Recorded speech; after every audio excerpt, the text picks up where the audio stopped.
Sorry, I commandeered his office. And Oh, so. that's fine. That's fine. Well, tell me a little bit about yourself.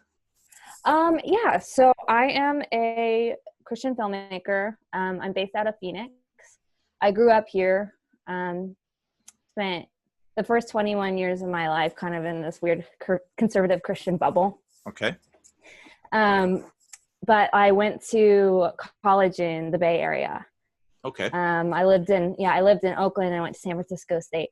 And I was there for about 2 years, trying to get my degree in cinema from SF State. So,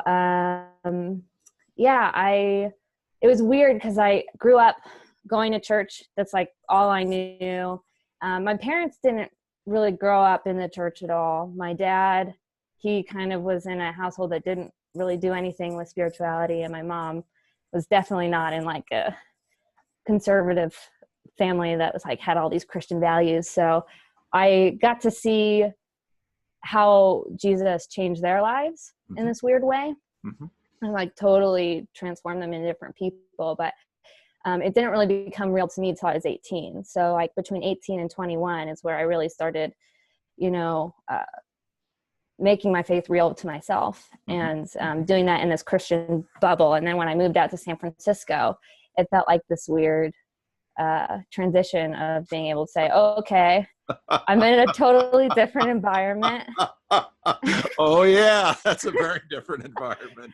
Yeah, I mean, it's so funny because before I left, there was people in my church like, be very careful, like, they're crazy out there. And there was always a part of me that was sort of like, I don't know, turned off by that thought, like, yeah, they're different, but whatever. Yeah, so I kind of took that as an opportunity to like see what it meant to be a Christian outside of like a building. So I spent 2 years there, kind of just not going to church, but still following God, and started engaging people outside of my faith in conversations, which was really interesting. And I started learning a lot more about how other people thought, and kind of getting insights about even my religion from other people, which I found really interesting.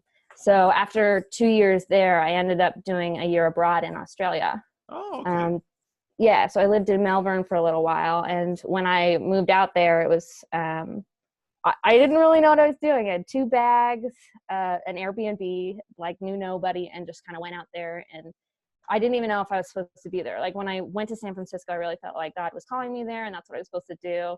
And with Australia, it was like, oh, I have to move. And God, if you want me to do it, just like let it happen. And it did. So I just kept saying yes. And then when I got there, I eventually met a friend who, I don't know why I knew this, but like very early on, I had this feeling that he wasn't going to like that I was a Christian. And so I was just sort of like, God, if I'm not going to talk about Christianity to him, but if you want me to talk to him, if he starts asking me questions, I'm just going to answer them. And so he did. He started asking me questions, found out I was a Christian, and he's a very militant new atheist sort of guy. And so he started asking me questions, and I was answering them, but like not very confidently. And one thing led to another, and he eventually gave me Christopher Hitchens' book. Yeah. And I remember, I distinctly remember when he gave it to me, because I'm sitting in this lecture hall and he hands me this book with this white background, these black and red letters scrawled all over the covers. And I just had this wave of fear come over my whole body. And I'm in that second, I'm like, just thinking, there could be something in this book that changes my mind about God and who Jesus is. And it terrifies me. And in the next second, I was like, well, if I'm that scared, I probably should read it. Because before I was 18, I was a very apathetic person. I didn't really care about anything, and I didn't really care about the truth. But when I came to God, like the truth became the most important thing to me. And so as I've never been introduced to atheism. I've been introduced to other spirituality, and kind of have an idea of like, I have a good idea of what Christianity is, but even then wasn't as in depth as it is now. But yeah, so I was kind of hearing some of these new atheists and some of the tenets that they stood for. I was like, those are actually really good things, like the pursuit for truth and, you know, believing in things with evidence. I'm like, well, yeah, that makes sense. So I read Christopher Hitchens' book, and that started me on this weird path into this dive into atheism.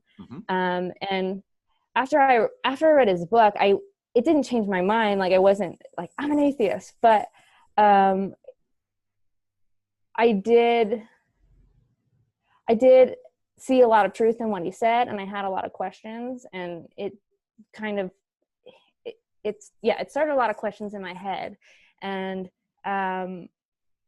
one thing led to another, and eventually, like, I just kind of got to the point where I was thinking, well, what if he's right? What if I'm an idiot and I just believed all these things, and what if he's right? And that was just a thought, and it kind of passed. And I actually had this moment one night after I had that thought. I go to sleep, and I woke up and I had a pain in my side, and I started praying immediately, and it slowly started to subside. I'm like, why am I even praying? And then as I think that, it, like, another pain hits me even harder, and I start praying harder. And there was like this realization, like, okay, I still believe in God, but why? And then the Trump election happened, and it kind of totally made me lose confidence in everything I knew, because we were told so often that Trump could never be president. Like, I wasn't super into politics. I'm more into politics now, but in Australia, they just care so aggressively about our politics, and they're always looking to us for answers for American politics. Really? Yes, I watched interesting. I watched the news one time with a friend, and it was, I'm not joking, it was literally the royal cat's birthday and American politics. That was it. I was like, what are you doing? It was a very weird experience, but they care so aggressively about our politics. And so they were always asking me questions. I had no idea, but I knew as soon as Trump won that was going to be a whole different ballgame of just people asking me questions. And like, and I think for me too, it was just like, why we were constantly told that this guy was never going to win, yet he won. And why were we so willing to believe that story without questioning it? Yeah, it's good questions.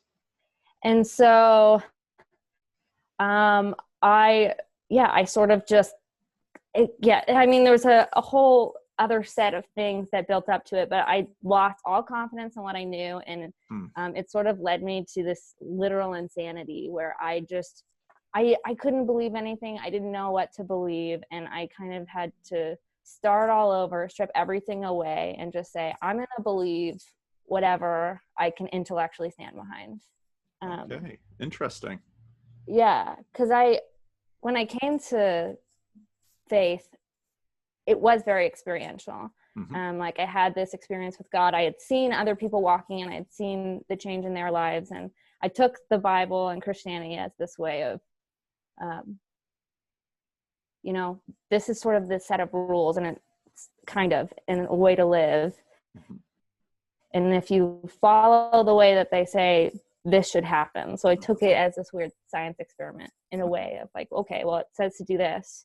And maybe if I live and actually believe like that, and if there's change, I'll keep doing it. But then you get to the question of, well, then what makes your faith any different than a Mormon or a Muslim? And you're like, yeah, that's a good question. And I didn't have those answers. So I think I stripped everything away and started with philosophy, and just like went to the very question of, is it even reasonable to believe that there's a God? And just kept digging at that question until I could get to a place where I felt like I had an answer that I could stand behind besides whatever anyone else was telling me. And then when I got to that place, just kept building up and trying to learn more about religions, and figuring that out. And um, that sort of led me into this like constant consumption of information and trying to figure it all out sort of on my own, led me to more insanity. But I think at the end of the day, when I kept digging and finally got out the other end, it gave me this clarity. So like in some ways, atheism drove me insane, but it also is the thing that brought me out of it because I finally took it seriously. But yeah, I definitely I was watching everything from atheists, Buddhists, Muslims, Christians. I definitely got into all of the Christian apologetics and the debates and just trying to really take away all of this emotional stuff and just really figure out what was actually true. And yeah, so it was kind of cool. And I eventually, I'm still a Christian, obviously. And why obviously? Well, I mean, I think do you have non-Christians who reach out to you and want to talk to you about this stuff? Mostly. Yeah? Oh yeah. Really? Yes. Mostly non-Christians. That's interesting. Yes. That's interesting because I feel like I'm in an industry where there's a lot of non-Christians. Because I work in comedy, and then I work in like documentary filmmaking and narrative filmmaking. So there's a lot of people who have very different perspectives than me. Yes. And yeah, sometimes I feel like it's hard. Some people are really into that stuff. I think with the Jordan Peterson stuff and the, all of that movement, it's become more like cool to talk about religion and stuff, but good point. But I don't know, I feel like a lot of people don't want to kind of dig. They want to hold on to whatever, and they'll sit and argue it, but when it's like, oh, watch this, no one wants to watch it. I'm the only weirdo who's like, give it to me. But yeah, so so I'm still a Christian. But I definitely have a totally different perspective of what Christianity is. And I think I got to a point where I'm still questioning of like, okay, but what does that mean to be a Christian? Right. And those are good questions to keep asking your whole life long. Yeah. Yeah. I mean, yeah, it was a very humbling experience, I think. And why? Yeah. Because I think for so long, growing up in this bubble where you're with this people who believe the same things you do, it can easily become like, oh, I'm right, and I know I'm right, and I can understand. Well, I think for a while I couldn't even understand why someone would not believe in God until I read Christopher Hitchens' book. I had no conception of why anyone would not, because I just always did. But like finally being able to see their perspective and go, oh, okay, I still believe in God, but I totally get why you wouldn't. And being able to say, oh, maybe I'm wrong, is not something I think our culture is very good at, but was definitely not something I am very good at. We don't like being wrong. We like being right. If we didn't think we were right, we'd change our minds. So no, it's all of us. Well, I think that's the thing. We have so many different perspectives and we're always arguing. But like ultimately somebody's right. If something's true, like somebody's right, maybe both of us are wrong. Maybe if we're partly right or wrong, but like just because I personally believe something doesn't make that ultimately true. And yeah, getting to that place where you can admit that is not easy. No. Well, you and we have a short half-hour time frame, so I want to make sure I don't eat up all your time with my questions. So the time is yours. Got to quit before the next guy comes in at 4. I locked the room so we won't have somebody just jumping in. But okay, yeah, sounds good. Yeah, I mean, so basically, I think kind of sharing that story kind of led me to a place where now that I do work in industries that are filled with people who think very differently than me, I think it sort of prepared me to be able to be in those industries and be a Christian without feeling ashamed. Good. Because I think I was never ashamed to be a Christian until I left home. And kind of getting to that place and understanding what people actually,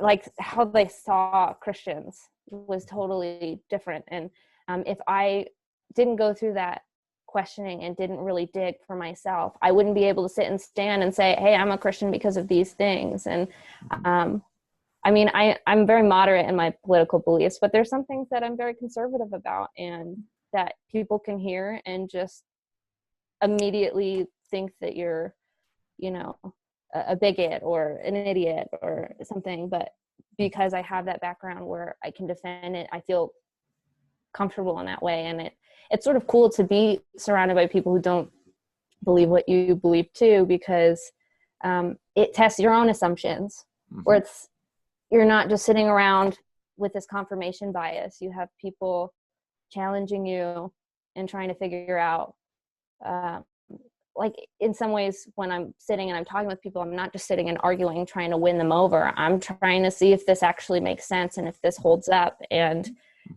find where I'm wrong. So that's been pretty cool. Good. But good. Yeah. No, that's cool.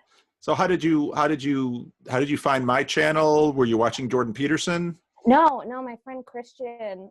Oh, Christian. Oh yeah. Oh yeah. Yeah. He, cause we were kind of talking about this stuff, and we were talking about podcasts, and he mentioned you, and he's like, I don't know, you might not like it, but go ahead and listen to it. And so I listened to the first half an hour. I was like, oh my gosh, I'm obsessed.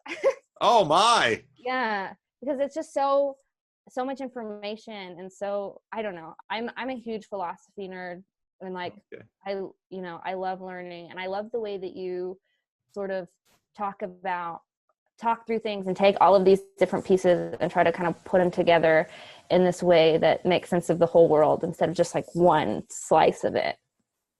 And I like that you don't talk with all of this just language too, where it's being outside of a church for so long that we talk in all of these like Christian lexicons. And it's like, nobody knows what you're talking about. You have no idea. And there's so many times where I'll have like atheists or something very clearly tell me, this is what Christians believe. And I'm like, well, that's not true, but okay. And Christians do the same thing to atheists. Something. Exactly. No, yeah. Exactly. It's so true. But I don't know. So he showed me the podcast, and so, but yeah, it's been cool. I mean, I like what you do. I think it's really cool that you do stuff like this. I watched his conversation with you, which was fun. That was fun.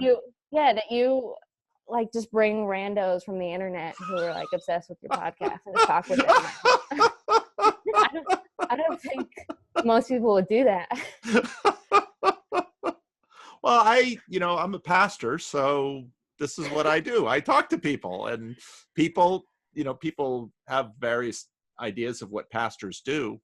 What I do here on the podcast is what I do. So I figured, why not do it on YouTube and let people know what pastors do? We sit and we listen to people, and people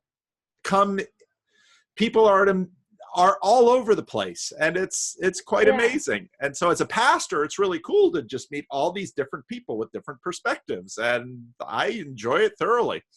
Yeah, but I don't know if all pastors do that. I mean, well, I'm sure some, and to an extent, but. Well, I think this is what I think pastoring should be. I think pastors should talk to people, because this is how we learn, by talking with people. And it's also how we influence people. So people go and talk to their pastors. Part of the issue is that churches right now, there's a big gulf between, there's a few churches that are really, really popular and they have thousands of people. And there are many, many churches that are really tiny, and often they have bivocational pastors. And I'm a lucky person who is a full-time pastor in a small church. And so that gives me more time. I always tell people, and they're looking for a church, they think about a small church, because you can get to know the pastor, you can get to know the people, and you can actually have, and it's actually in the context of that church and the relationships that cool things can happen. And if you just go to a huge church, you'll never get to know that pastor. He'll never have time. And the small church, go out for coffee with him, take him out to lunch, find out what he thinks about, share your heart with him. That's what Is your church all about. Is your church pretty small? Yeah, it's very small. How many people? About 50 people on Sunday morning, 50 to 60.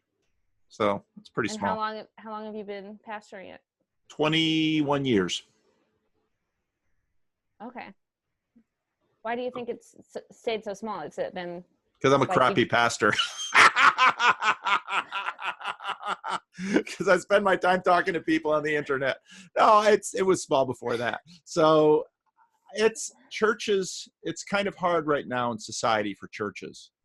The churches vary a lot depending on what's going on outside of the churches. And so there are some, church pastors study all kinds of things to try to figure out how to grow their churches. And if you want to grow a church, a lot of it is having a specific message at a specific place in a specific time, addressing a specific audience, and you can grow a church big, especially the right kind of music.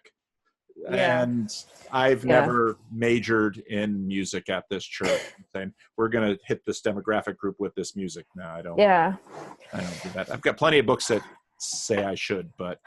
Yeah, I don't know. It's a weird thing. I definitely have a weird relationship with the church now because I spent 3 years out of it. Well, 2.5.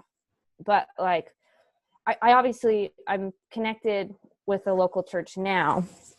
I think it's good because I think trying to do it all on yourself is just going to lead to insanity. But there's so many things where I feel like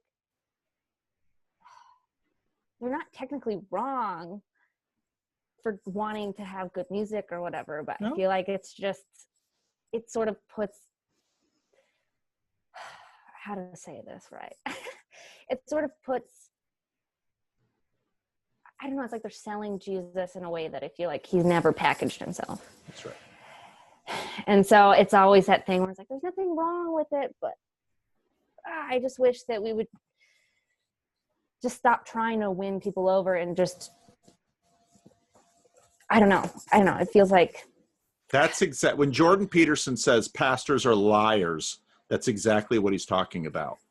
That pastors are trying to sell the success of their local congregation. And there's reasons for pastors to be committed to that, but that shouldn't be what pastors most directly want to do. Mm-hmm.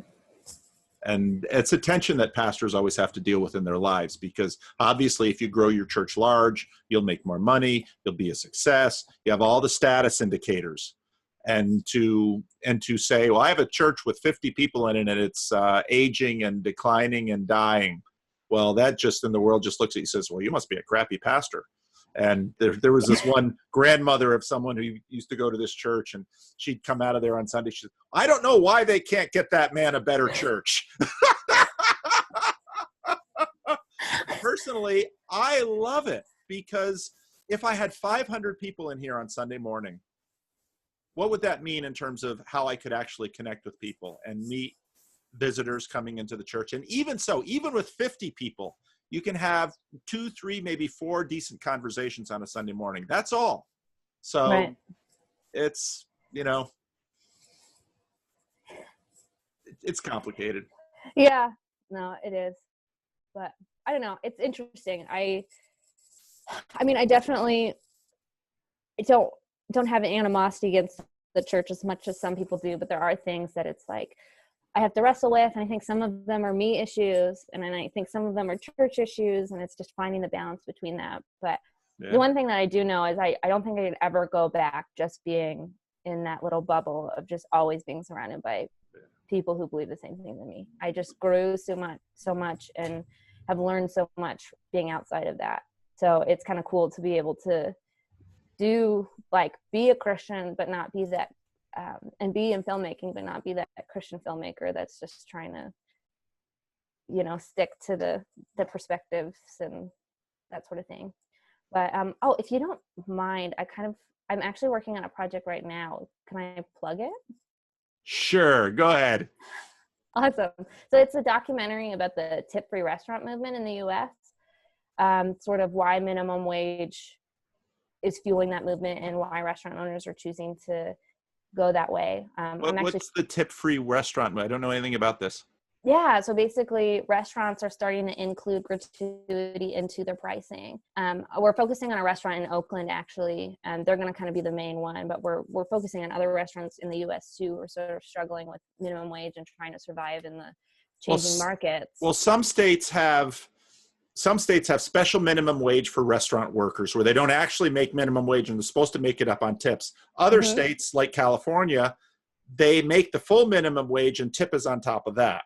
Exactly. So, and that's where we're focusing mostly on California. We're going to be talking about New York a little bit too, and then a little bit in Flagstaff. But basically, the way that a modern tipping system is structured, servers make minimum wage or below, depending on the state, and get tips.